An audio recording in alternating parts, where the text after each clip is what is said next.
Hey, because they're definitely our family and a part of our community and doing incredible work as well. So definitely want to do that. So we'll get the report backs on that. The next thing we're here is awards. We'll be giving out our Justice Award and our Snyder Award. So we're here from my colleagues, Anika Foster and Heather, and they will be giving out those awards. And then we will spend time celebrating Representative Barbara Lee, which will be great. She'll be joining us. So that's how we'll end the day. So does that sound like a good time? All right. Give me a second. I'm going to grab this bottle of water right quick. Dinner was just too good.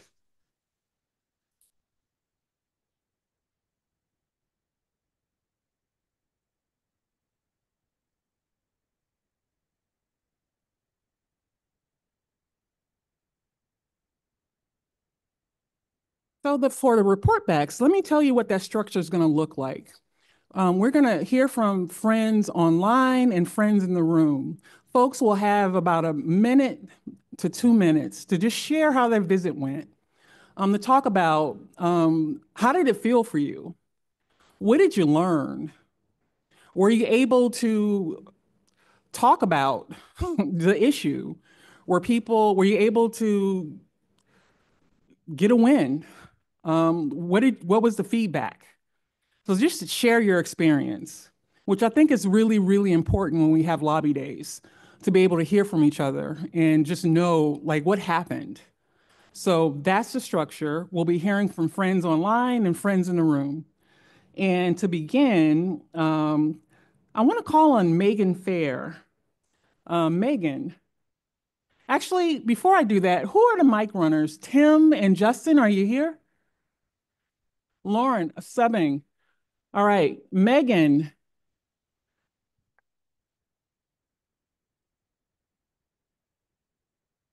right? Over here. I'm here. Go for it. How was your lobby day visit?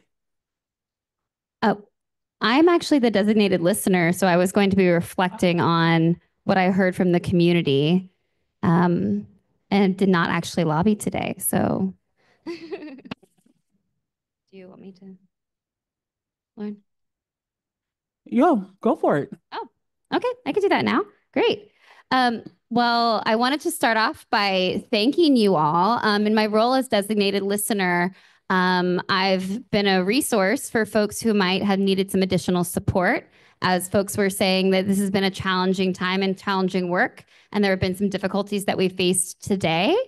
I will say that the only challenge that was brought to me in my role as a designated listener was actually a difficulty with masks and being able to communicate and build relationships with one another while wearing our masks. And I think this is an example of how challenging it can be to create space where everyone feels welcome and safe.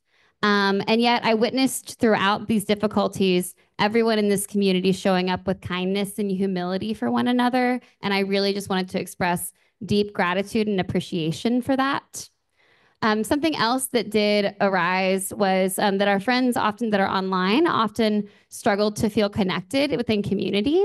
And so I would invite you, as our facilitator has also already done, to keep in mind that there are friends online all over the country and to hold them in the light as they are holding us and to find ways to continue to integrate them into the program and the community as we move forward. One other thing I would like to invite friends to think about is that although I've come to annual meeting for the first time in person in a long time, and I've had this opportunity to reconnect with old friends, what I've also really enjoyed is getting to know new people. And I would encourage you or maybe challenge you to connect with folks that you don't know and get to know them a little bit better. Thank you. Thank you so much for sharing. And on that note, I neglected to share if you need a mask, please get one. I know that Sarah Johnson was walking around distributing masks, but if you're in the space, if you could please wear a mask, that would be wonderful. We would be wearing masks up here, but we're talking, so we're unable to. But if you're in this space, please do wear a mask. And if you're having some difficulties, identify one of us and we can support you in how to participate in this gathering. Okay. And on that note, now we can go to Megan Fair. Megan, Lord have mercy on my soul. Sarah, Sarah Avery, can we hear from you online as our designated listener online? Sure. Hello, everyone. And it's just I just want to say it's really been an honor to be with all of you as you have shown up with your hearts and minds engaged for peace in these past 2 days. I have heard a strong desire to make even more of a difference on this issue, to be able to bring about a lasting peace. I have also heard friends online express their desire, as Megan was saying, to feel connected with all of you who are attending in person. We have wanted to see our friends and our advocacy colleagues in the room more, and we've wanted to be connected to your lobbying by taking actions of our own. And we have called and emailed offices today, and some of us have or will make drop-by visits to congressional offices where we live also. And I just want to say also, not surprisingly, I have also heard frustrations with technology challenges and glitches. Some have expressed that very passionately, their frustration with that. And other friends have spoken up patiently when these occur. Many have expressed gratitude through words and Quaker clapping and emojis when FCNL staff have resolved the problem or let us know that they're working on it to get it resolved. And I know that I speak for many online attendees when I share deep gratitude to the staff for enabling us to participate and connect from afar. Thank you. Thank you so much. Now, moving on, let's start hearing feedback from folks on the ground that did lobbying and drive-by drop-bys. I said in my head I was not going to say that, but Ashley Myers, Ashley, let's hear from you. Let's get a mic to Ashley.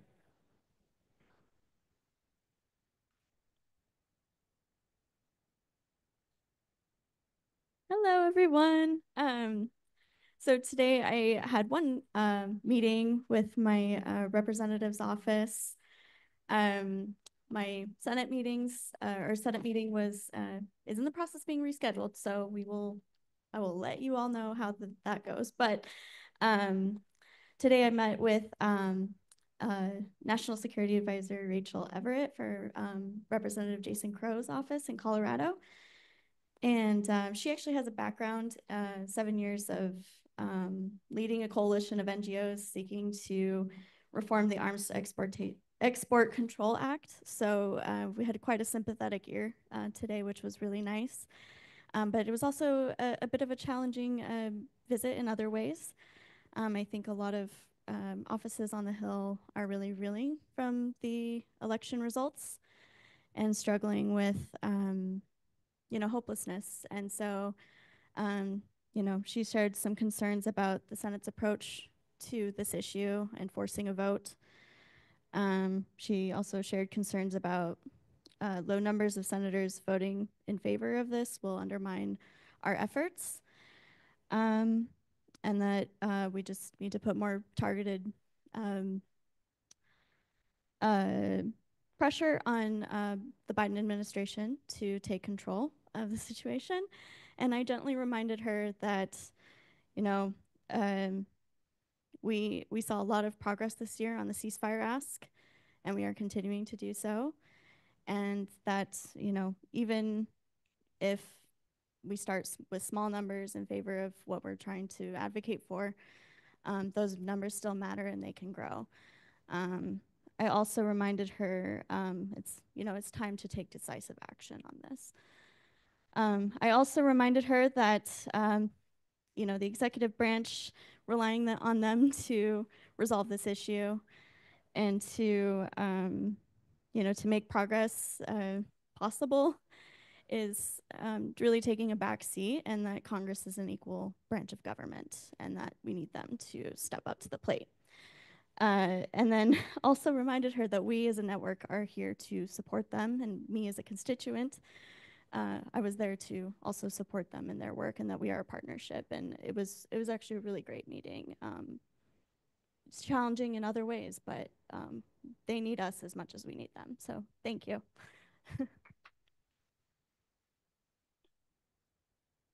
All right. Jay Thatcher, one of our online friends, are you there? Yes, I am. All right, Jay. Can you share with us? Happy to. Thanks for asking me in advance. Started my stopwatch. During the late morning session, at least it was late morning here on the West Coast, I found the time sufficient and my computer connection sufficient to make to write one letter and make 2 phone calls. Covered the full gamut of our representation from Southwest Oregon. One of the highlights was on the last call to Val Hoyle's office. Nicole answered on the second ring. No automated filtering. And when I told her what I was doing and how we were here with FCNL, she immediately offered me the email address for their scheduler and said, come and visit. And so they can expect to hear from our advocacy team soon, and we look forward to getting to know their new foreign policy advisor.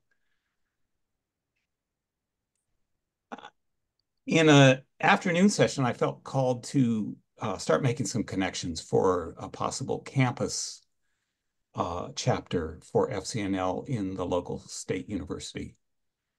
I hope that comes through.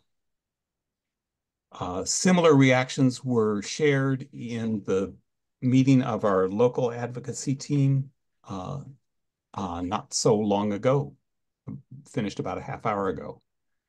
Some technical difficulties, but also notably, Norma said it was buoying her out of the ocean of discouragement that she had felt. There's something I can do on each of the issues I'm caring about. Thank you. Thank you, Jay.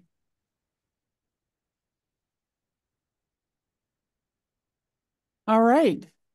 Whether our friends online or in the room, anybody else? We have a hand back there. I think in the green. Yes. How was your lobby visit? Can you stand and speak into the mic? I can. I'm probably doing something that many people in my age group are struggling with, which is removing all the apparatuses from my ears, apparently, including my hearing aid. I'm Abigail Adams. I lobbied with the Connecticut group today, and I just want to share an uplifting moment, which is we dropped in, sorry. Let's put that over there. We dropped in on Rosa DeLaro's office, unexpected, and met at first with one person who was soft-spoken and took her role as a gatekeeper very seriously, meaning it was basically, no, we can give you their email address. And I just said, yeah, great, we have that, but we're here in person, so we'd like to say thank you in person. And it's great, I can give you nothing today, we can give you the scheduler email. Yeah, we have the scheduler's email. Thank you very much, we're here today. We'd like to say hello to someone in person. And then she left, and then this other young one comes in, and she was also, everyone's busy, accepted, but we just put out this press release at 11 o'clock today, calling for sanctions, U.S. sanctions on the members of Netanyahu's cabinet who are making the move on the settlements, illegal settlements and settler violence. So that was fab. She printed it out for us. And again, I said, gosh, we'd love to say thank you to someone in person. And she goes, well, they're all really busy. It's going to be a long wait. And I said, we're really good at waiting. And so we did. And then for Hassan, Nakeem Srinivasan says hello, the legislative aide for Rosa DeLauro, who did emerge.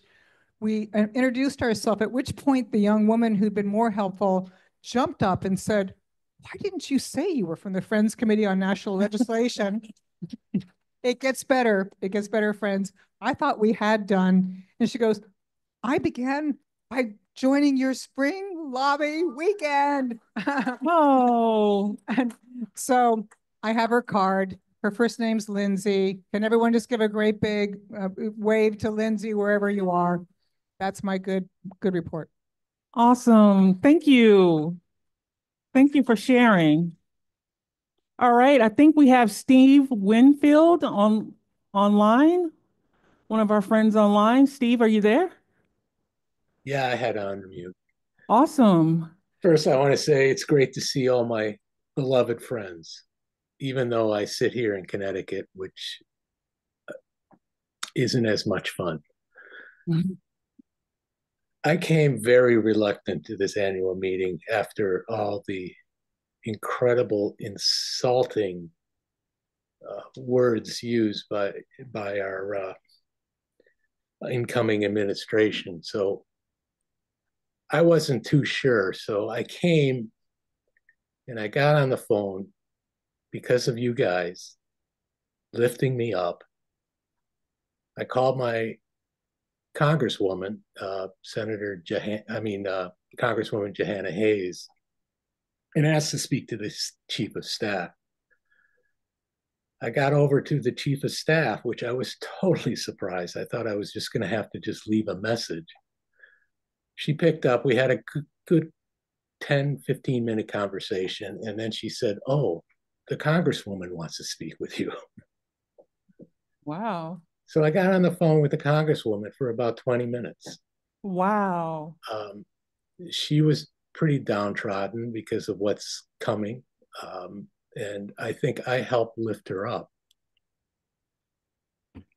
So our roles are much more than just asking. It's also helping. She actually asked or mentioned that she could have used help. And I said, you can reach out to me anytime and I'll do what I can for you.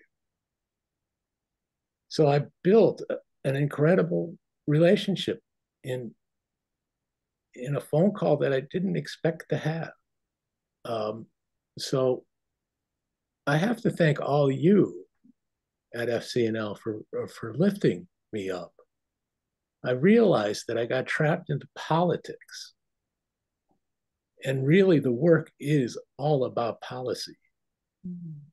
And I forgot that because of what happened and is going to happen. So I thank you. I thank all of my beloved friends out there on the floor that I don't see. That's okay. And all the people that I run into on the virtual hallways. You guys matter. You matter to me. You matter to everyone. Thank you so much.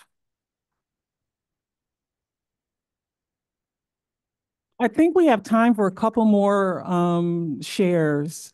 Let's see if there anybody else in the room. We got a couple hands. One back there. Yes. Experience today. Can you hear me? Yes. Who are you? I am Becky Steele. I use she, her pronouns, and I'm from Maine. All right. And so we met with our senators' offices and with our fabulous member of the House of Representatives, Shelley Pingree. And this to me is just an exemplar of why I value what FCNL does to support our witness. We came into Senator Collins's office and we met with a staffer who was just, if you looked at her body language, it was very closed. It was, she was listening lightly, but she was not receptive. And then Odelia, if I'm saying your name right, I hope, came into our meeting. And so she heard as we were having our talks, and then she said, well, Senator Collins is just, it will not be open to any conditions placed on military support to Israel. And she was like very flat, definite about that. And so I said, I'm really curious why. I'd love to hear more about why she feels that way and what policies are behind that. And so she said a couple of things that frankly I didn't find persuasive, but Odelia started speaking from her experience. And she said, as an Israeli woman, I've seen this. I have relatives who are still a hostage. I have, and she just spoke so directly. I saw the look on the staffer's face change, and she became open and listening. I don't think we're going to move the vote, but the whole meeting turned around. And she was open to listening to the policy points that we made that Odelia expressed so well. And I think the speaking from her personal experience and saying, this is not a matter of being anti-Israel. Well, she didn't say that way, but she was saying the best way that we can have security for Israel and Palestine is to have more justice in the way that we approach things. I saw that like visibly land on the staffer's face. So I just appreciate what FCNL can do to support this work so much. It was a good example. Awesome. Thank you. All right. Well, last comment back there. Hands raised back there. Yes. All right. First of all, I would like to all of us to round of applause for FCNL team, and I have a good reason why I'm saying that. My name is Fiston Deshimie. I thought you already knew me. Come on now. I'd like to appreciate Hassan for showing up for some of our visit, and that's great. Thank you so much. You helped a lot, and I appreciate my team. So I think for us, I think the visits went well. Some of our representatives do listen, and they do support this, and they want to see us coming, to continue coming and to show up, because they need us. Like someone said, they need us as much as we need them. And so, but also the big issue is that for some of us that are directly affected by these kind of issues, I know everybody's affected by these issues, but as someone who actually saw what genocide looks like, I sometimes things come back and they make us believe that there's not going to be solutions. But our last visit, which was with I think Senator Jin Shin, I think there's a hope, and the reason why I think there's a hope, the moment she saw us, I can see that she was determined to listen and determined to hear what we gotta say, and that's why we have to show up, because if they don't see us, they make other path, they create other decisions. So having to show up and to speak to her, give answers to the questions that she had, and also being able to share some important information about this that she might not know about. I think now that's a chance, because we have some of the staffers that cares about this and are showing up, talking to representatives or senators that we care about this. Your people from your state came and they spoke about this issue. So this is what they told me about. And those are people that care about this. And I think showing up and talking to one of the staffer and having, to speak to her, she really cares about this. I'm hoping that our senators are going to start listening, and it's our job to continue showing up. And I can see that we all have a job to do, but I can see that you're determined to do this work more than ever. And this is the right time and the only time to put this war to end, right? So I appreciate everybody, but I do appreciate the team also. FCNL, you guys rock it. Thank you.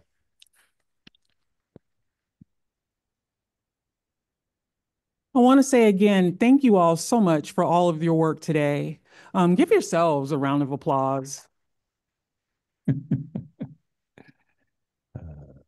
And remember, this is hard work. It's not going to be easy, but you have a community that's here to support you. So continue the good fight. And if you have not already filled out your lobby reports, please do. Super, super, super important. Our lobbyists really do rely on them. It's important information that they need. Hassan and Odelia definitely need to know who you all spoke to, what did they say. So please take the time to complete your lobby reports. Super, super important. And on that note, I want to actually turn it over to our General Secretary, Bridget, and our Associate General Secretary for Development, Stephen, for a brief word.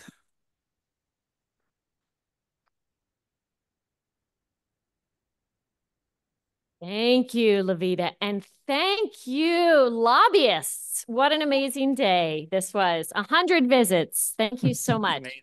It was inspiring. So we're here with a special announcement, aren't we, Stephen? Yes, I think so. I think we have an announcement. I heard that there is perhaps a new opportunity for the 119th Congress, which I think is going to be pretty hard. Whew, yeah, that's going to be an uphill slog, the 119th Congress. But I heard there was a really inspiring workshop online today.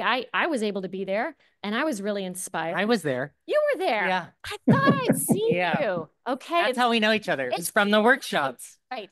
And it's coming back to me now. Yeah, the opportunity. The opportunity. We heard these incredible stories from people who support FCNL's work.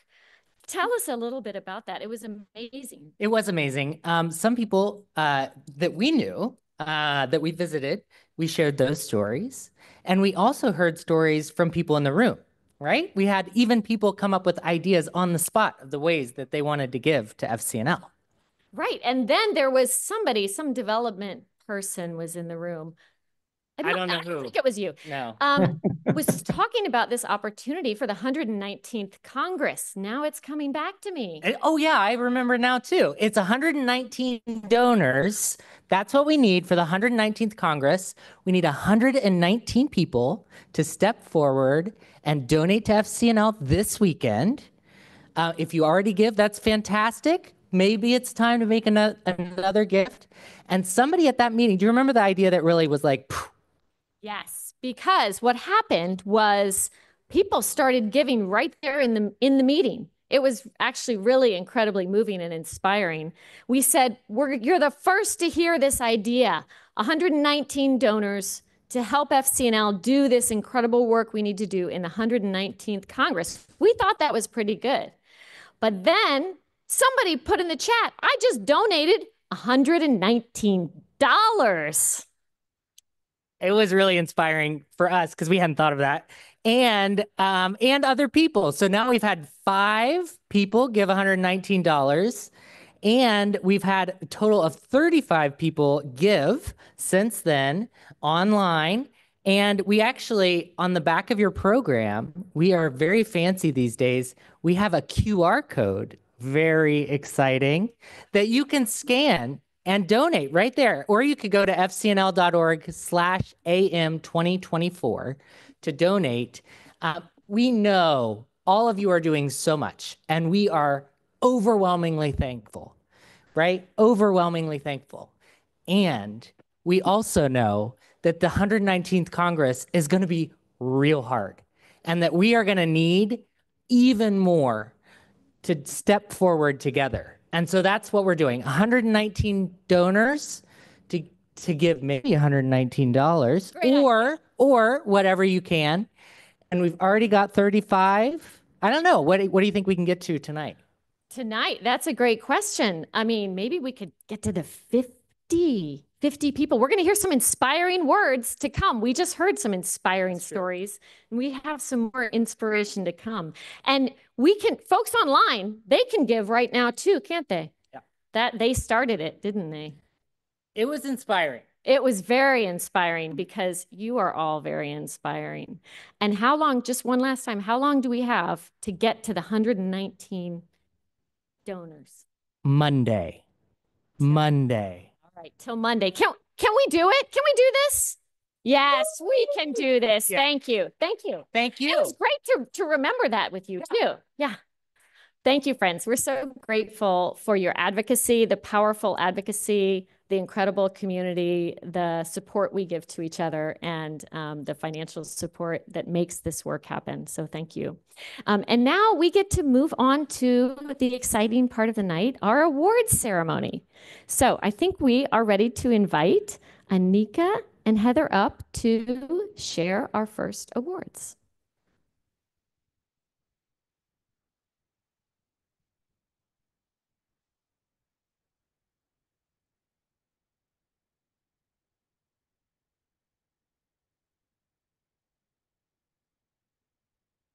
Good evening or good afternoon, friends, wherever you may be at this minute. I'm Anika Forrest, the Legislative Director for Domestic Policy at FCNL. Each year, the Friends Committee on National Legislation honors a member of Congress who's shown outstanding commitment to advancing a more just society and country. Tonight, I'm delighted to announce that FCNL is honoring Senator Cory Booker of New Jersey with the FCNL Justice Award, a decision I'm quite happy of as a New Jersey native. FCNL offers this award in recognition of Senator Booker's steadfast leadership for advancing policies consistent with FCNL's mission to uphold and protect the inherent dignity and worth of each person. In his own words, Senator Booker has held that we are not a nation of fear, but a nation of love, a love that heals, not hurts, a love that affirms the dignity and humanity of all, not diminishes the poor and the marginalized, that this broken system, which afflicts us all, will be repaired. It must be if we are to hold true to our most precious ideals of liberty and justice for all. In that collective spirit, FCNL has partnered with Senator Booker over the years to champion a catalog of FCNL's priorities, including reimagining an equitable criminal legal system, ending gun violence and elevating community violence interruption programs, honoring the right of asylum and establishing humane reception for newcomers, safeguarding election integrity and voting rights, and supporting families through the child tax credit. We strive together to strengthen the First Step Act, which resulted in the bill being signed into law with meaningful sentencing provisions and prohibition of the cruel and damaging use of youth solitary confinement in federal prisons. Senator Booker's devotion to ensuring the door of refuge remains open in the United States and his US policies respond to the acute oppression of Black and brown migrants also holds close to our hearts. Notably, FCNL applauds Senator Booker as an original co-sponsor of the Destination Reception Assistance Act, a bill that FCNL worked closely on to see introduced into Congress this year. His support demonstrates that the senator's commitment to establishing medium-term services to welcoming communities and asylum seekers as they become self-supporting community members must be attained in this country. In the face of widespread disenfranchisement, Senator Booker has affirmed rights through the John R. Lewis Voting Rights Advancement Act and has demonstrated his dedication to protecting the vitality of our voting processes and integrity of our democracy. Over the years, FCNL has valued a mutual conviction for prophetic change-making and people power, evident in Senator Booker's appearances at events like Spring Lobby Weekend. Senator Booker, thank you for your resolute voice and leadership for peace, justice, and prosperity for all. We look forward to continued collaboration on uplifting the needs of the most vulnerable and oppressed, on building the world we seek. Bridget and members of the FCNL staff will be presenting the Justice Award to Senator Booker in person in the coming weeks. But for now, I ask you all to turn your attention to the screens as we hear a few remarks from Senator Booker. Hello, dear friends and family of the Friends Committee on National Legislation. I am so grateful for the work that you do and for your tireless efforts to create a society with equality and justice for all. You have long been leading in the fight for a world that respects the dignity and humanity of all people. I feel like I should be giving you an honor and award, but I am so grateful to receive the 2024 Justice Award. It has been a privilege to work with you all to uphold and strengthen many of our nation's bedrock principles: that every American should have the right to vote, the ability to be free from gun violence in their communities, to be free of police abuse, and that we are a country that provides a safe haven to those fleeing persecution. We are headed into a period in our country where those principles and many others of our best virtues that we hold dear may come under serious threat. But in these moments, we know that we will draw strength from each other, that we will understand that we have to be steadfast in the work, and understand that organizations like the Friends Committee will help us to steer towards fairness and an equitable society. I have faith in our future. I know it's tough times right now. I always say that if America hasn't broken your heart, then you don't love her enough. Well, our hearts may be broken because of our love of country, but we're not going to stop loving, serving, helping, standing up, and being there for others. Your work at FCNL will become even more important in the coming days, weeks, and months. And I look forward to standing with you in upholding our shared values. I have faith we will endure, faith we will overcome, and I have faith that we will restore. I know that this is tough times, but let me end by quoting your General Secretary, Bridget. Listen, in times of fear and danger, we are called into deeper community with one another and with those with whom we disagree. We are called to love our enemies and to work for the transformation of our world into the beloved community we know it is possible. Those words inspire, strengthen, and fortify me. I know your mission and your heart. May we continue in the way of love. Thank you for this award.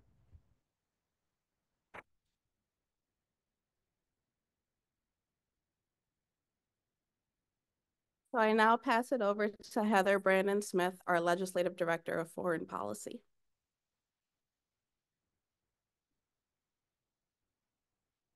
Thank you, Anika, and good evening, everyone. Each year, the Friends Committee on National Legislation honors a member of Congress with the Edward F. Snyder Award for national legislative leadership in advancing disarmament and building peace. This year, I am delighted to present the award to Senator Rand Paul of Kentucky for his work to end endless wars and reassert Congress's constitutional power over matters of war and peace. Senator Paul has made reclaiming congressional war powers a key issue during his time in the Senate. Ever since he was elected in 2010, Senator Paul has worked tirelessly to end Congress's abdication of its war powers and unauthorized war-making by the executive branch. He has introduced numerous bills and other legislative measures to— Good evening, everyone. He's very eager to speak to you all. Senator Paul has introduced numerous bills and other legislative measures to sunset the 2001 Authorization for Use of Military Force, or AUMF, which Congress passed 3 days after the September 11 attacks and has been used as a blank check for endless war ever since.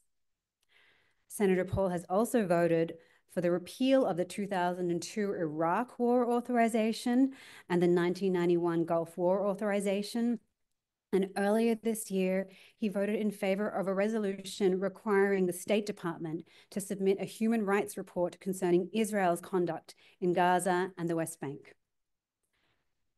We at FCNL have had the privilege of working with Senator Paul and his staff on numerous issues throughout his tenure.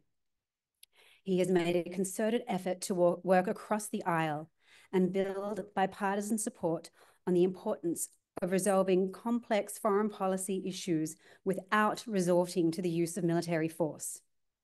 All of us who seek a world free of war and the threat of war are heartened by the presence of such a principled and courageous ally in Congress. I am proud to present the Edward F. Snyder Peace Award to Senator Rand Paul. I ask you now to turn your attention to the screens as we hear a few remarks from the Senator. Good evening, everyone. I wanted to begin by thanking the Friends Committee on National Legislation for this incredible honor of being recognized with the Edward F. Snyder Award for National Legislative Leadership in Advancing Disarmament and Building Peace. While I regret that I can't be with you in person, I want you to know how much this means to me and how grateful I am for the work each of you does to advocate for a more peaceful world. Since my first days in the Senate, I've held the belief that America's approach to war must be guided by the Constitution. The decision to go to war was never meant to be the call of one person or a small circle of insiders. It belongs to Congress, representing the American people. Unfortunately, for too long, we've seen authorizations for the use of military force, especially those passed in 2001 and 2002, turn into blank checks for nearly unlimited war. This is not only costly in dollars, but in American lives and international trust. Ending these open-ended authorizations and restoring Congress's rightful role in decisions of war and peace has been one of my top priorities. Recently, proponents of war have been using the argument not to worry about the cost, because much of the money is returned to American arms merchants. To me, that's a reprehensible argument that demeans the real carnage and suffering of war. I've called out both parties for this morally repugnant argument and will not relent in my opposition to avoidable war. I continue to work hard to introduce legislation that would sunset the authorizations for war and rein in our military engagements. The bills I put forward for ending hostilities in Syria and Niger to repealing outdated permissions for Iraq aren't just about policy, they're about accountability and a commitment to restraint. If we ask young Americans to put their lives on the line, we owe them clear goals, a defined mission, and the backing of the American people. Our involvement in foreign conflicts has often brought unintended and lasting consequences, increasing global instability rather than reducing it. History teaches us that when we prioritize diplomacy over force, we not only align with our values, but set a powerful example. This is why I've consistently voted and spoken against endless entanglements and why I've pushed for Congress to hold meaningful discussions on any use of force.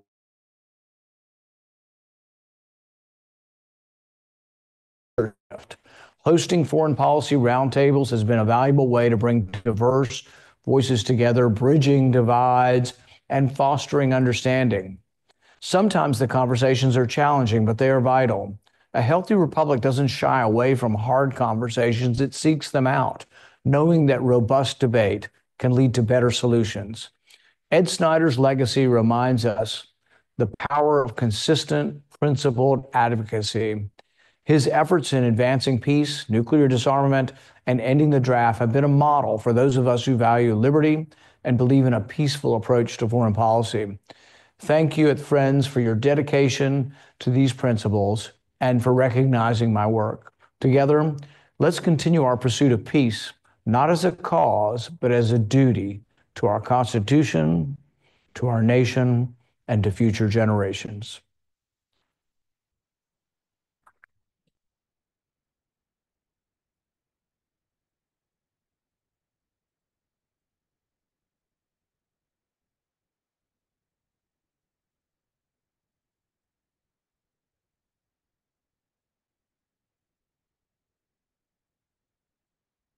Give another round of applause for Senator Booker and Senator Rand Paul.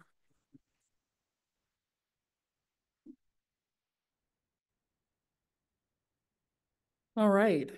As we're bringing this portion of our program to a close, I would actually like to call back on our designated listeners to reflect back to us, how did we do today for our closing? Because the very last part of our program will be the celebration of Representative Lee, and she should be here at about 8:30. But if we could get a few words of feedback from Megan Fair first and then Sarah Avery online, that would be great. Megan.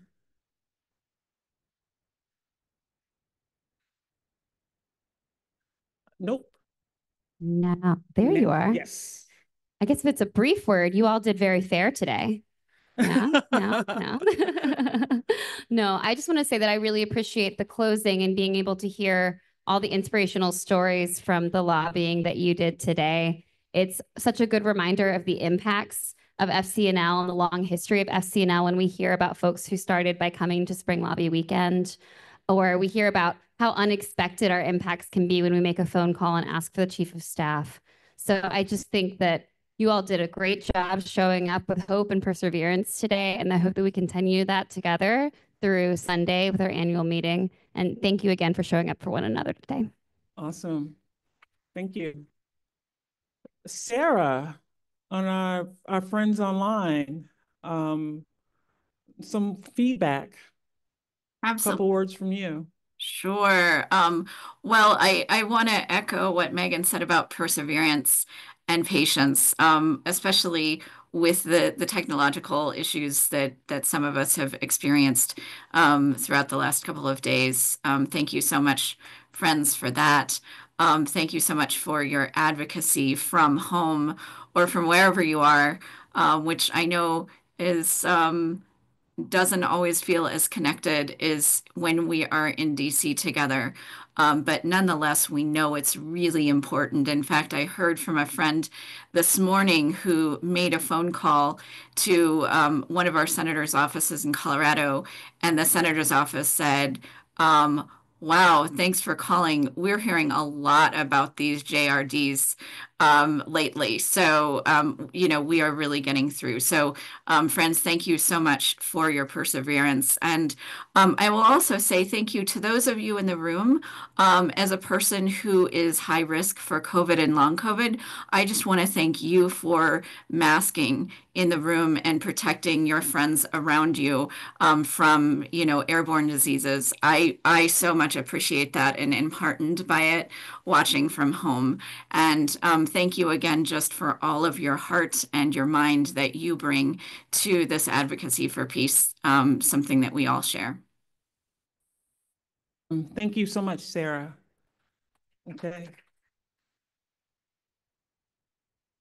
Well, as we bring this year's Quaker Public Policy Institute to a close, I guess I want to lift up a couple of themes that I heard and that I want to make sure that we take away with us. It was a hard and tough issue that we worked on this year in a difficult political climate. That we know for sure. But we know we will lose this vote. We know we're going to lose this vote. But this lobbying remains critically important because we're laying foundation. We're shifting folks' hearts and minds. We're laying foundation. So our lobbying is extremely important, extremely important. And as we're engaging in these difficult conversations, as we're getting in front of folks, making these difficult asks in front of folks that may not be receptive, just know that you have a community to come back to, that you have folks that are here to support you. So I want to make sure that we lift that up. We understood that this moment where we need to be prophetic and call for the policies that are so desperately needed right now. We have to be prophetic. The wars need to end, and ending offensive weapons to Israel is the biggest leverage we have. It has to stop. Bottom line, it has to end. So we need to do what we need to do.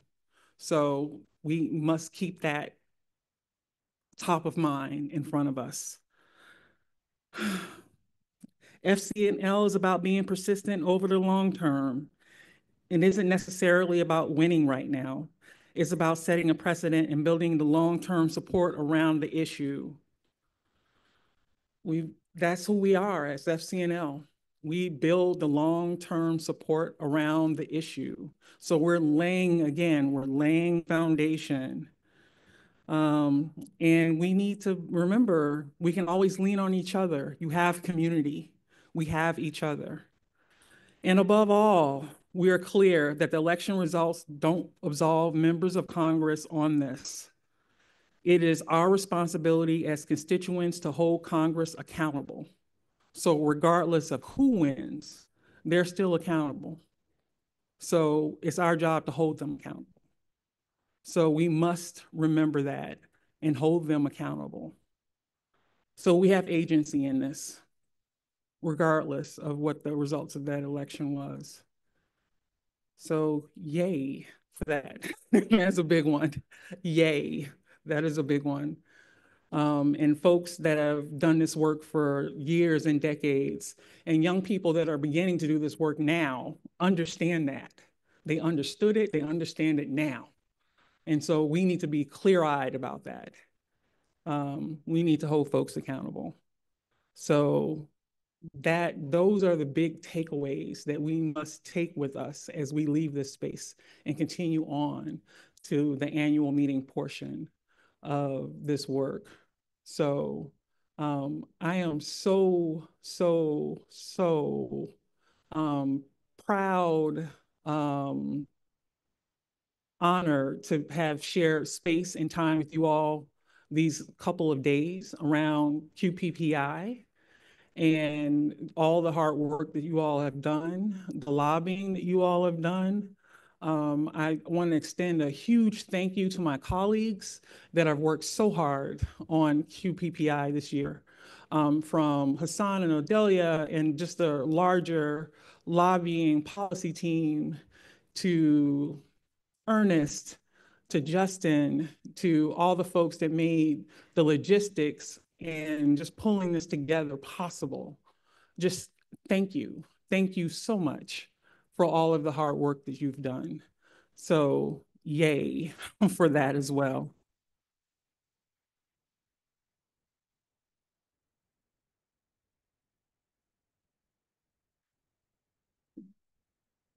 Yes. Yes. She's almost here. And I'm going to turn it over to Bridget.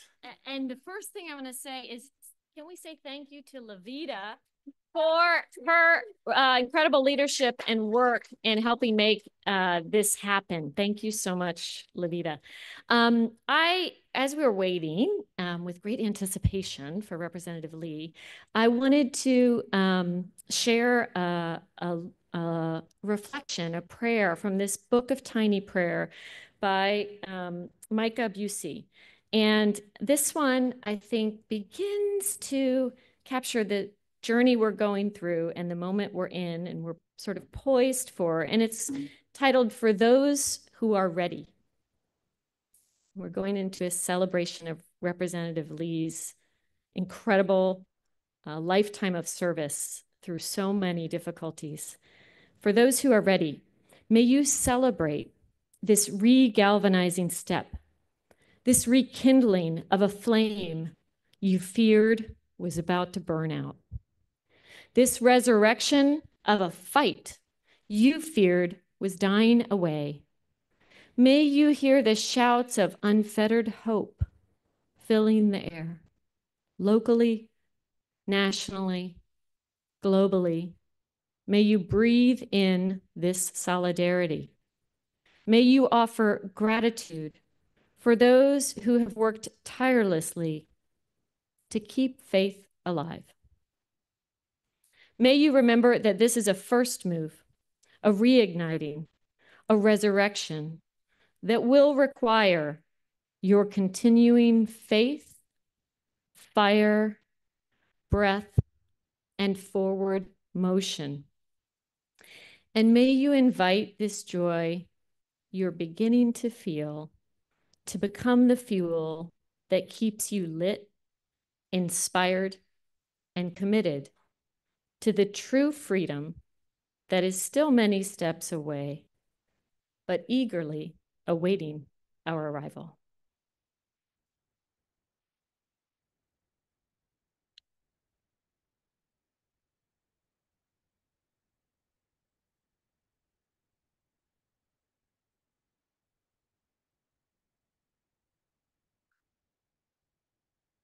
Thank you so much, friends.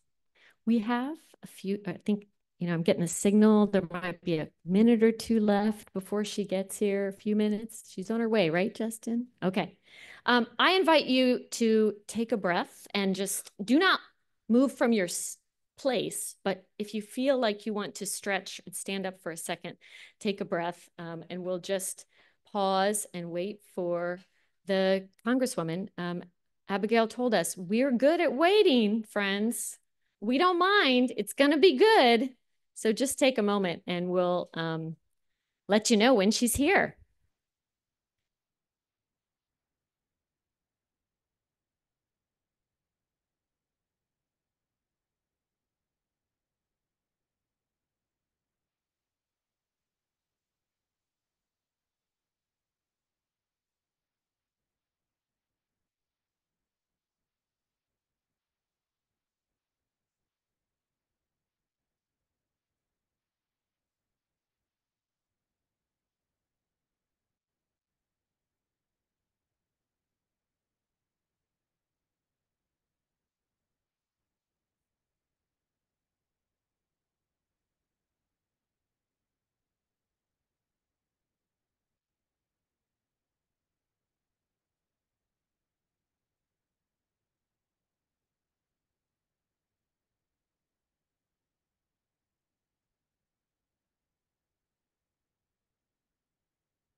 Great. Friends, Representative Lee has arrived to the hotel and is on her way up into the room. So get ready to greet her with a warm welcome of celebration for her life of service and courage.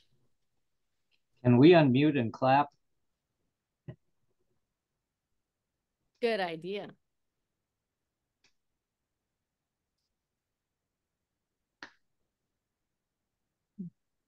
Friends online, thanks for bearing with us. We see you. We're looking at your beautiful faces in here, and it's so good to be connected with you all. I'd say let's unmute and give her a welcome. Agree. First, she's got to get there. Well, that's true.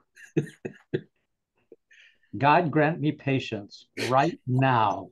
Yeah, and friends online, if you want to feel free to use that little applause or emojis, some kind of reaction button when you know she's in. The screens are up, so she'll see you cheering and celebrating her as well when she comes in.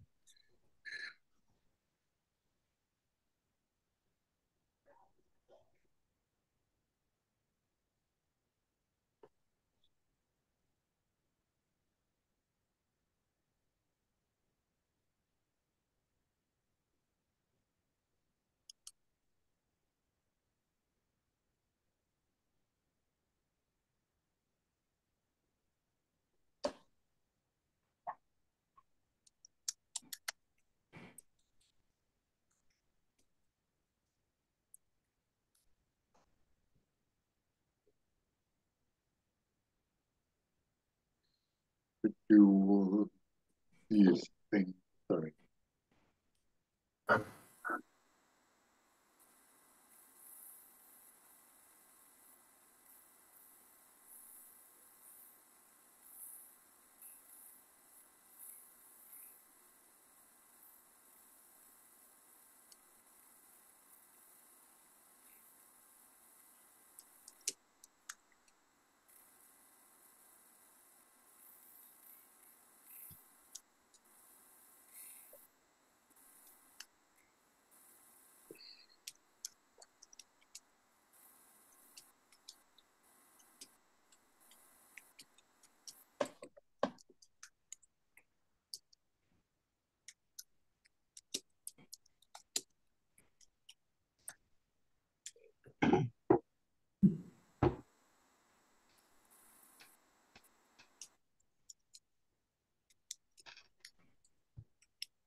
All right, she's starting to get close. I hear she's up the elevators. Somebody's tracking her.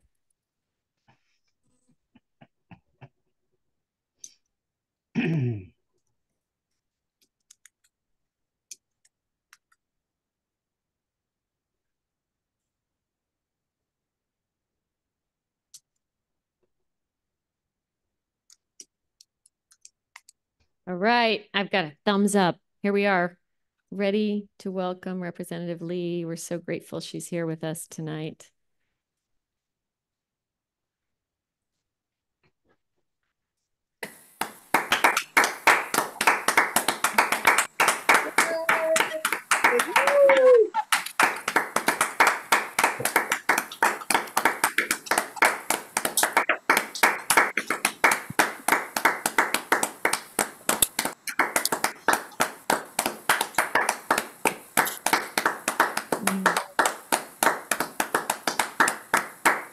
Welcome.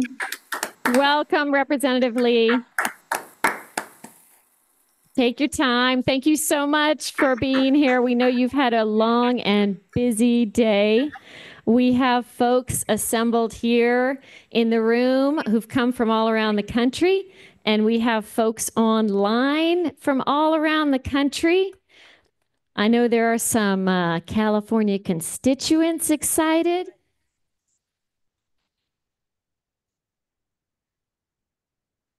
Yes, Wow. we are. We've been waiting for you and are so excited to see you. Thank you so much. Yeah.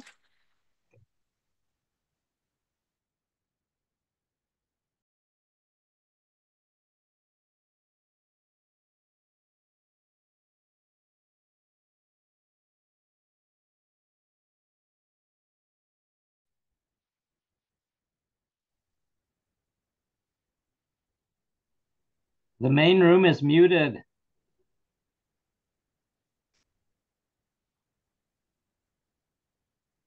The main room is muted.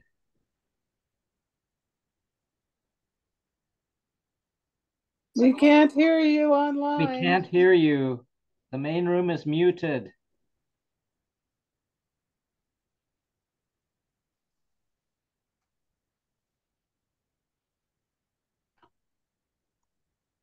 FCNL's inaugural Compass Award derives its name from a line in Congresswoman Barbara Lee's speech on the House floor preceding her lone vote against the 2001 Authorization for Use of Military Force, or AUMF, as folks here know, which has served as the legal basis for more than 2 decades of war. It was really the law that started the endless wars. And Representative Lee was, as we know, the lone vote against it. Referring to the attacks of September 11th at the time of the vote, Representative Lee said, "This unspeakable act on the United States has forced me, however, to rely on my moral compass, my conscience, and my God for direction." So take a moment and just imagine the moral courage that was required at that moment. It is truly inspiring. It was a moment in our country's history that really reshaped everything. And it was a moment of incredible fear for people all around the country. And Representative Lee probably knew you were going to face backlash, probably knew what it might lead to. And in fact, you got death threats. It was really hard. And yet at that time, she knew, and she used her power in Congress and her vote, the only member of Congress in vote, to vote no, to say, like FCNL has said, war is not the answer here. And so she became immediately a guiding light in Congress at a time of really deep fear and uncertainty. And I remember it was very formative for me. And I was in New York at the time of the attacks of 9/11. And I looked, of course, to FCNL and what was happening. And they were lifting up your vote and saying, here is a compass. So thank you for all that you've given. And I've learned now since then, with all your incredible leadership on so many issues we care about, to say, like some of my friends out in California in your district, that Barbara Lee speaks for me. I hear her voice echoing out in the halls of Congress for peace, justice, and human dignity. And we know that voice will carry on wherever she goes. Congresswoman, you are a great friend to FCNL. And I also want to share my gratitude for when I stepped into this role. You know Diane and Joe before me. And when I stepped into this role, you were one of the first members of Congress I wanted to meet. And you sat down with me to talk. And I asked your guidance. I said, what should we be focusing on? And you said, Pentagon spending. And I want you to know our advocacy teams worked this whole last year on Pentagon spending. So we listen to what Representative Lee tells us to do. And in that visit, I was so also touched. You sat with me for an hour. And it kind of got to the point where I thought, I think she's got more important things to do. And yet you sat and you listened, and it was really a moment of uplifting for me. So thank you. Thank you so much. And our folks have been lobbying on the Hill all day, getting those moments that are so important for us. So FCNL's Compass Award is presented to a member of Congress who shows outstanding moral leadership during their tenure in office. Representative Lee represents the 12th Congressional District of California and has served in Congress since 1998. She's a senior member of the Committee on Appropriations, also the ranking member of the Appropriations Subcommittee on State Department, Foreign Operations, and chairwoman of the Committee on House Administration Subcommittee on Elections. She has stood strong on peace and justice issues that we care about at FCNL. In addition to the sole vote against that 2001 AUMF, she went on to vote against the 2002 AUMF and introduced numerous bills to repeal that 2002 authorization and to sunset the 2001 AUMF. Representative Lee knows how to persist. Her bill to repeal the 2002 Iraq AUMF passed in the House in June 2021 with a strong bipartisan vote of 268 to 161. It included support from 49 Republicans. She knows how to work across the aisle. That's 20 years of persistent, consistent, and determined leadership to get Congress to do the right thing for peace. She's also a leader in pressing to rein in runaway Pentagon spending and has called for an across-the-board 10% cut to the Department of Defense budget. On economic justice and poverty issues, Representative Lee has worked to preserve and expand critical safety net programs like unemployment insurance, housing assistance, child care, the Earned Income Tax Credit, and supplemental nutrition assistance programs, vital programs that she fights for every year. She firmly believes that ending poverty in the world's rich and most powerful nation is a moral and economic imperative. And she has also long championed global poverty eradication efforts. As a leader on the Appropriations State Foreign Operations Subcommittee, Representative Lee has fiercely fought for strong investments in foreign assistance, particularly to the United Nations, humanitarian aid, economic development, peace building, dear to my heart, and gender equality. And she's led particularly as a voice on investing and partnering with the continent of Africa. Representative Lee is a strong supporter of reforming the current immigration system and supports a pathway to citizenship, in particular for Dreamers. In the Middle East, Representative Barbara Lee was one of our earliest supporters of a ceasefire, humanitarian access, no lethal weapons to Israel, and a restoration of UNRWA funding. Thank you so much.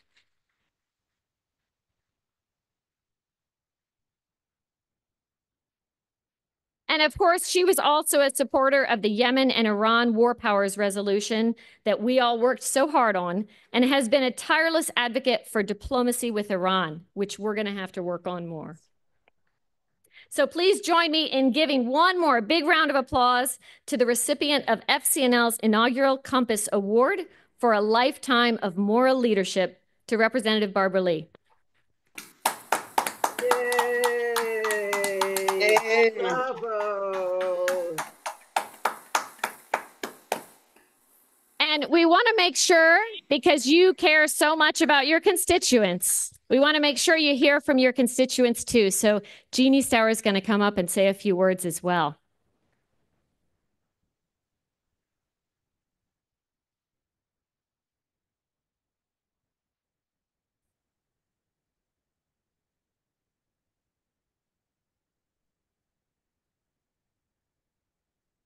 Welcome and congratulations, Representative Lee. I have the privilege of presenting a statement from the Berkeley San Francisco advocacy team, members of which are on screen on Zoom, along with other representatives and other members of advocacy teams across the state of California, from Whittier to San Jose and Palo Alto, all who want to be here to thank you for your contributions and your partnership with FCNL. So I'm reading a statement that was written by Representative Lee's constituents. Living in Berkeley, California for many years, several of our team members, including Wendy Alfson, Robert Baer, Marilyn Cleveland, Dirk Neihart, and Martha Winokur, have had the honor and privilege of being represented by Barbara Lee in the U.S. House of Representatives. We have a slogan in her district that applies beyond Berkeley and Oakland to people of conscience throughout the United States. Barbara Lee speaks for me. Very well-known slogan. This slogan applied most notably just after September 11, 2001, when the House of Representatives sought unanimous approval of an authorization for the use of military force against any group or person who planned, authorized, committed, or aided the September 11 attacks, or who harbored said persons or groups. Barbara Lee spoke for so many of us in her district when she had the courage and clear insight to say that we should not rush into such an action when emotions were running so high. A caution that later proved to be prescient as we learned that the scope of the authorization was nearly unlimited. Barbara Lee worked with us, the members of the FCNL Advocacy Teams program, as we sought to have the 2001 AUMF and the subsequent 2002 AUMF authorizing the invasion of Iraq appealed. While we moved on to advocate on other issues aimed at creating and preserving a world of peace and democracy, Barbara Lee continues to advocate for repeal of the AUMFs year after year as part of her ongoing leadership on peace building in the House of Representatives. Beyond her national prominence as an advocate for peace, we, her constituents, can see the ways in which she stands up for our rights and needs, as well as the rights and needs of others day after day. Following Barbara Lee's voting record as part of our advocacy team work, we are able to see the multitude of issues on which she stands for truth, justice, and the needs of the most vulnerable in our society. I have not once seen a report of a vote and wished she had taken a different position. I want to add to this that the New York Times profile just in yesterday's paper pointed out a couple of new things of which I was not aware, in that she was the founder and co-chair of the Congressional AIDS HIV caucus. Also working for those who are most marginalized in our society. And just recently, she has worked with money from the Inflation Reduction Act to work with the Port of Oakland to ensure zero emissions policies and practices at the port. So her work is continuing all the time. In addition, as her constituents, we know that she and her staff are there to help us and willing to listen to what we say. Whether it is helping a recently arrived immigrant, assistance with a personal issue involving the federal government, or being available to hear our position on FCNL's current issues, she and her staff are ever mindful of the needs of her constituents. For all of this, we are here to say thank you to Barbara Lee for all the times we have been able to say or just think, Barbara Lee speaks for me. In recognition of Barbara Lee's service, our advocacy team also will be nominating Representative Lee for induction into the National Women's Hall of Fame.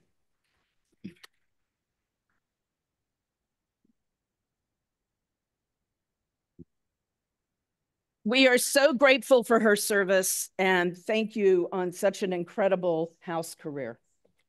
Don't go far. We'll get some pictures in a minute. Okay. We'll get some pictures in a minute. But I mentioned first of all, we want to hear from you. And I mentioned that it was a very special award. And normally, we give out plaques. We kind of figured after so long in Congress doing so many amazing things, you probably got a lot of plaques. So for the Compass Award, we wanted to present you with this FCNL Compass for a lifetime of moral leadership. We know it will, like you have guided us, we hope it will guide you into the future.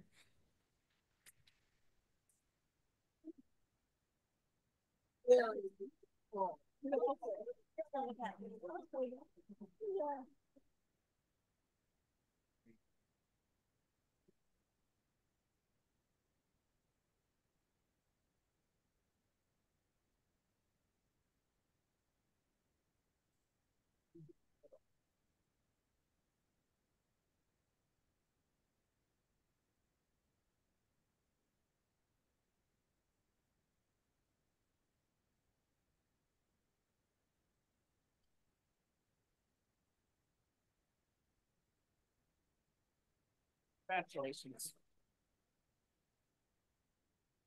Well, good evening, my brothers and sisters and brothers.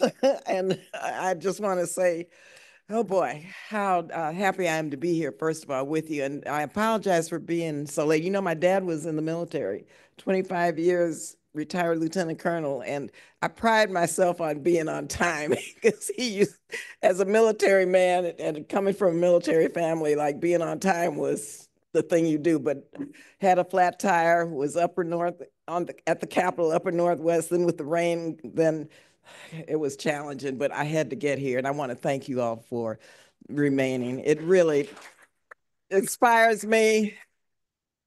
And That's a beautiful woman, John. thank Jeannie and See all her. of my Come constituents, see her. everyone in the Bay Area, whether you're here or Represents there. the Bay Area, I want to thank you all for your trust, your support, and your love over the years. And again, I always say this to my congressional district, and it's in large part due to our Friends Committee, that it's the most progressive, the most enlightened, the most diverse congressional district in the country. And I want to salute my congressional district and thank you so much for leading the way. The North Star, my district is the North Star for peace and justice. A couple of things, let me just say very quickly. This, you talked about the AUMF, and if it weren't for you, I don't know where we would be right now, because immediately you got it, and the cover that you provided for me spiritually, emotionally, physically was what helped me continue to fight. There were very few organizations which understood that 60-word authorization to use military force was overly broad, and it gave any president, and I mean any president, the authorization to go to war in perpetuity. I mean, that's basically what it said. And so there was no way that I could vote for that, first of all, because it was wrong. And I know that, of course, violence begets violence, but understand that this was a terrible moment in our country. We had never been hit by a terrorist attack. And it was very personal also for me, because my district director's cousin was Wanda Green, and she was the flight attendant on Flight 93. And I'm sitting in the Capitol on 9/11 and had to evacuate around 8:30 in the morning, being told a plane might be coming into the Capitol. Lo and behold, the plane that went down, and I'll always remember this, Flight 93, Wanda was on that plane. And those heroes and sheroes probably saved my life.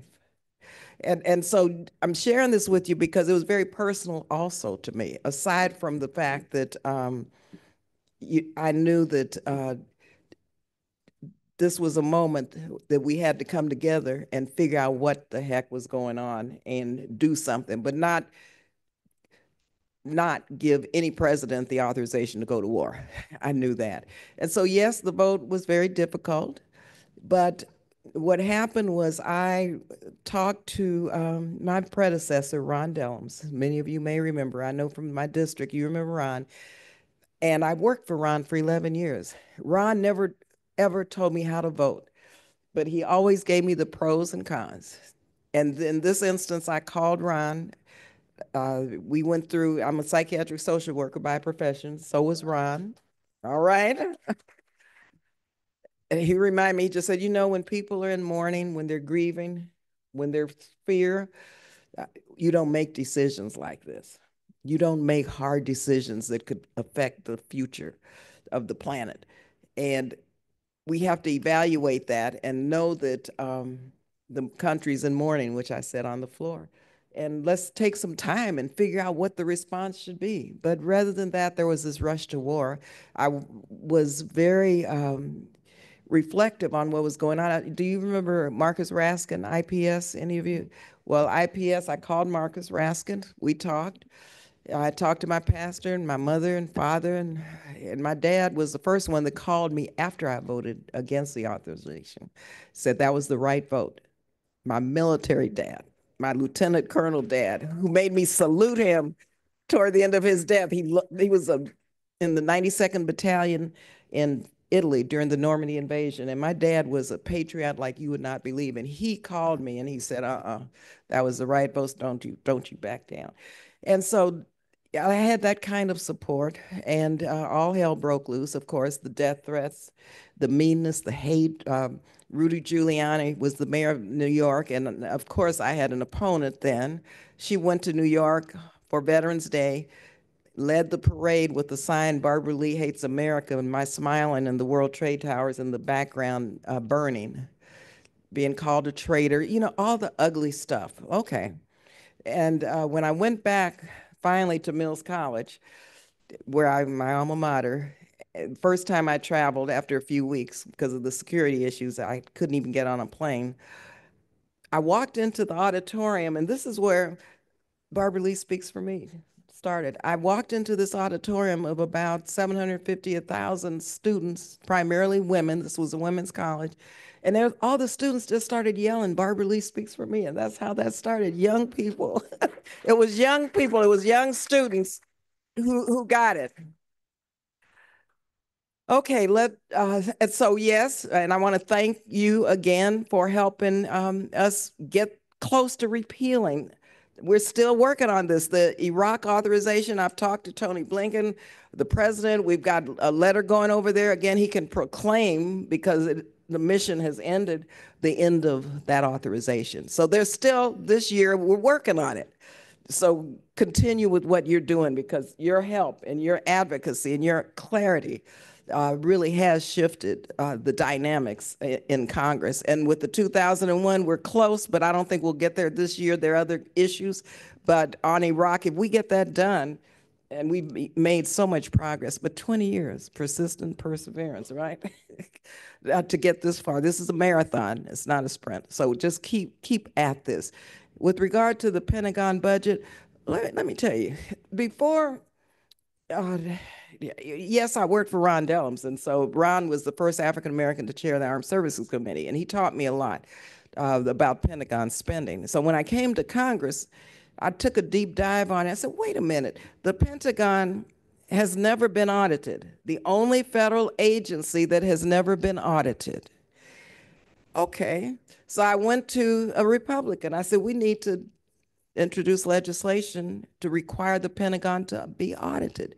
So we got that done. We were able to work this through some bills and include that in, I think, one of our National Defense Authorization Acts. So the Pentagon finally was required to conduct an audit. Okay.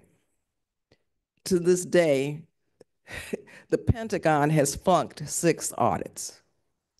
And I've talked to General Austin about this, and they know it. So you talk about waste, fraud, and abuse. You talk about scamming the taxpayers. You talk about allowing these weapons and arms dealers to take your tax money to build missiles and bombs and do research that is probably outdated anyway. We've identified, and I've worked with Bernie on this, at least $150 billion that's just waste, fraud, and abuse. I mean, Imagine 150 billion being able to build more schools, more clinics, and invest in our climate initiatives, invest in housing, invest in the quality of life that our veterans deserve and our military officers and personnel deserve. So come on. So we started with Mark Pocan, who's a great leader on these issues, the Defense Reduction Spending Caucus. And so we introduce legislation every year to an amendment to cut $100 billion. That's nothing. This defense budget's will be $1 trillion pretty soon this year. And so we've gotten, and thanks to you, more votes than most think we get, probably 90 to 95 votes. Now, it takes 218, right? So you see we have a long way to go, but at least that debate has started. At least it's on the radar. At least the public is beginning to see why we have to have a defense budget, yes, that's going to protect our national security, that's going to be strong, but that's not going to be excessive and taking away from domestic needs and giving your taxpayer dollars for wars. And so we're going to have to keep at that until we get a defense budget that's sustainable, because it's not sustainable now. It's and I'll also thank you for recognizing that peace and justice go hand in hand. I was involved, and I don't know, any of you remember the Sane Freeze movement and the peace movement of the day? Well, we were nuclear weapons, or nuclear weapons, an equal opportunity destroyer, and so we've got to rid the world of nuclear weapons. Anywhere any country that has them, including our own, needs to rid the world of them. And so we were on the floor last night talking about that. But when you talk about, peace and justice, during the Sane Freeze movement, during the peace movement, there was also a civil rights movement going on. But you never had the peace movement and the civil rights movement come together, because we would have been much further along if that had happened. But now what I see, thanks to you, you understand the reason that peace and justice have to be part of one movement. And so I would encourage you to continue to work with the justice groups, the groups who are fighting for human rights and for civil rights and for gender equality and for LGBTQ plus rights, because all of these issues intersect. And Friends Committee on Legislation, FCLN, you all always have gotten it in terms of your agenda and the vision and the lens that you see our policies and our priorities in this country. There are, and I chaired when we were in the leadership, Democrats, the committee that funds all of our non-defense programs. Humanitarian assistance, yes, UNRWA, UNESCO, we negotiated a return into UNRWA, which now is disaster.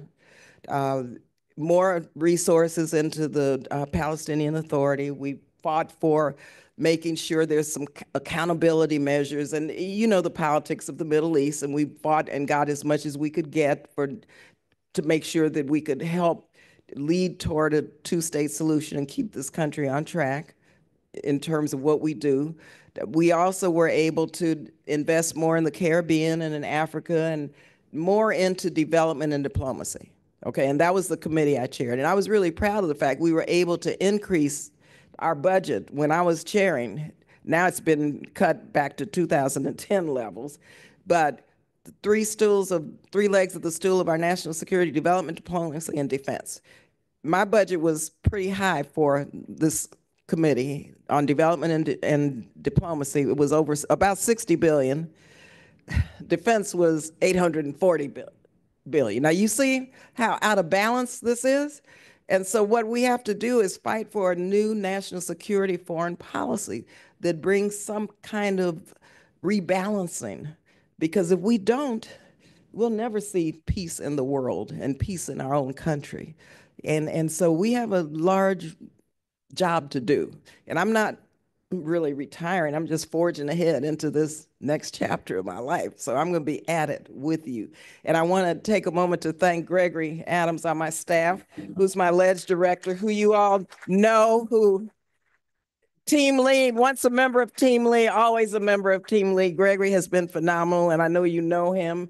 And you know, he's going to still continue to be an advocate, a policy person, someone who works the politics and the policy on Capitol Hill. And so just know that we're going to move ahead.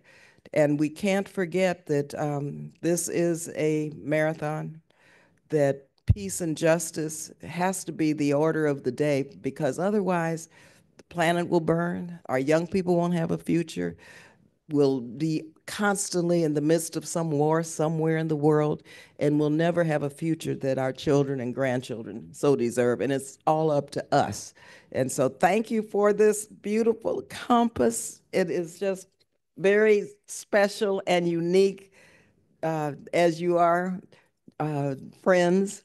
And I have to just salute the Sisters of Loretta. I don't know if anything you know about the nuns, but they taught me as a child in Catholic school. Little did I know their values were those of peace and justice and community service. I just didn't like them because they made me diagram sentences and take logic and all that other side. I just didn't like them. But as an adult now, I realize where I got a lot of what I'm doing from, and that's from the Sisters of Loretta. So thank you again.